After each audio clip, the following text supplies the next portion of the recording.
Kamboja menjadi negara ketiga yang masuk daftar lawatan luar negeri Xi Jinping di kawasan Asia Tenggara. Baik Kamboja dan Tiongkok disebut menandatangani 37 dokumen kerjasama yang salah satu diantaranya bertujuan untuk memperkuat ketahanan ekonomi kawasan dari tekanan Amerika. Seperti bahasanya dengan pemimpin Vietnam dan Malaysia, Xi Jinping mengajak pemerintah Kamboja untuk memperkuat aliansi dagang di tengah ketidakpastian ekonomi dunia akibat perang yang belum berkesudahan dan tingginya tarif impor Amerika Serikat. Tiongkok sendiri diketahui berkontribusi atas 30% volume perdagangan Kamboja.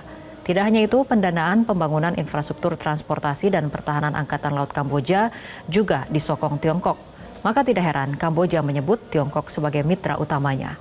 Pemerintah Kamboja melalui juru bicara Menteri Keuangannya juga merayu Tiongkok untuk menambah nilai investasi, terutama di sektor infrastruktur.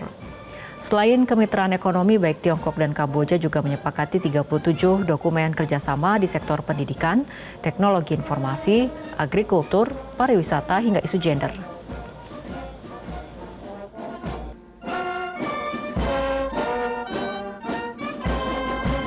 Sementara itu, Presiden Donald Trump lagi-lagi berkelit ketika ditanya apakah Amerika sudah membuat kesepakatan dengan Tiongkok.